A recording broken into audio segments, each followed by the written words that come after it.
La lumière, la vision et la construction de la réalité. La lumière est la chose par laquelle nous pouvons voir. Sans elle, l'obscurité nous cache tout, rendant impossible toute perception. Mais voir n'est pas un acte si simple.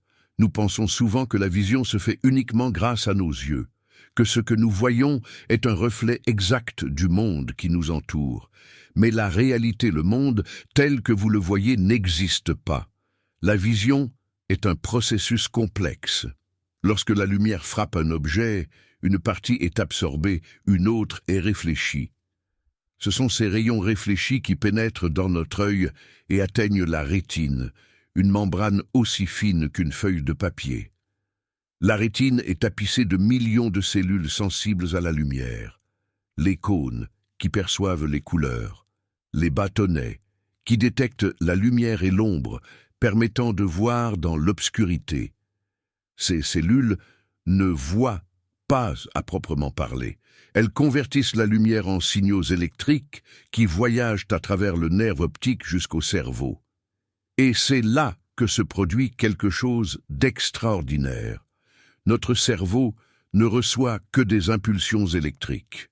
Il ne voit pas la lumière directement. Ce n'est que dans notre cortex visuel, à l'arrière de notre tête, que ces signaux sont décodés et transformés en une image.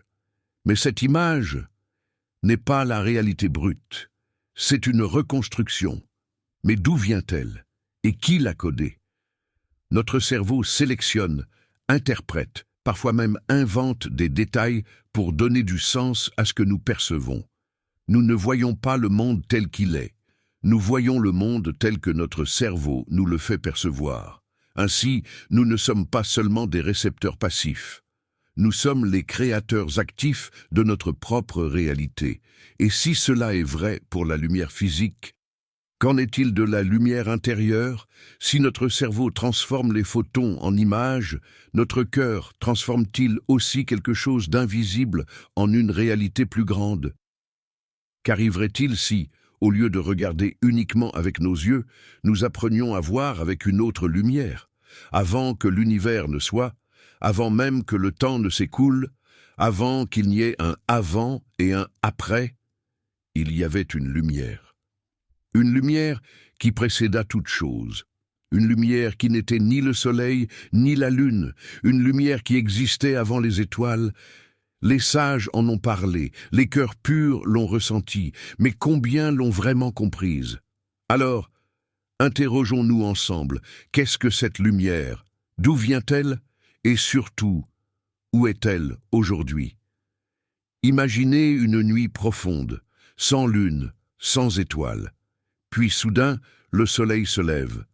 Tout devient clair, les formes, les couleurs, les reliefs. Tout apparaît sous nos yeux. Sans le soleil, nous ne verrions rien.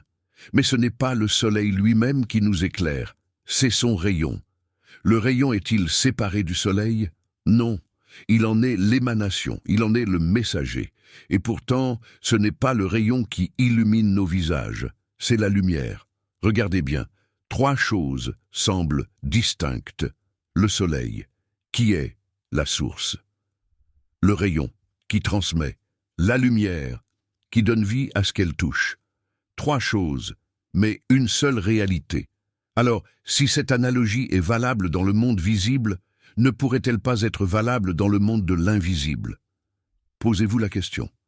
Si une lumière primordiale a existé avant toute création, si elle était la première manifestation, si elle était le lien entre l'origine et ce qui en découle, alors, quelle est sa véritable nature? Tout message a besoin d'un messager. Tout ordre a besoin d'un intermédiaire pour être transmis. Nous savons que, dans l'invisible, un messager a été choisi, un messager qui se tient entre l'origine et le monde des formes. Son rôle, recevoir et transmettre. Un rayon qui porte un secret, un souffle qui descend du ciel. Mais lorsqu'il transmet, lorsque sa mission s'accomplit, la lumière qui en découle, à qui appartient-elle? Est-elle encore distincte de sa source, ou bien est-elle déjà devenue une seule et même réalité? Un jour, un disciple demanda à un sage « Maître, où puis-je trouver la vérité? Le sage lui donna un miroir. Regarde. Le disciple regarda et répondit, je ne vois que moi-même. Alors le sage lui dit, c'est parce que ton miroir est encore voilé. La lumière est partout. Mais combien l'aperçoivent vraiment? Un miroir pur ne reflète rien d'autre que la lumière, et un être pur, que reflète-t-il? Lorsque le soleil éclaire un miroir limpide, est-ce le miroir que l'on voit, ou bien est-ce le soleil lui-même qui s'y reflète? Nous avons parlé du soleil, du rayon et de la lumière, trois réalités, et pourtant une seule essence. Alors posez-vous cette question, si tout ce qui existe est issu d'une lumière primordiale, si rien ne peut être sans elle, si elle est présente en tout, alors, où sont les frontières entre l'un et le multiple? Regardez autour de vous, regardez votre propre être. D'où venez-vous réellement? On croit voir une séparation, mais cette séparation est-elle réelle? Ou bien n'est-ce qu'un voile posé sur les yeux des hommes? Nous avons parlé du soleil, nous avons parlé du rayon, nous avons parlé de la lumière qui touche toute chose. Mais qu'en est-il de nous? Sommes-nous simplement des ombres? Ou bien portons-nous en nous un éclat de cette lumière première? Celui qui a compris le secret de la lumière, celui qui a effacé son propre reflet dans le miroir, celui qui a vu la source dans chaque chose, celui-là est-il encore séparé de la lumière?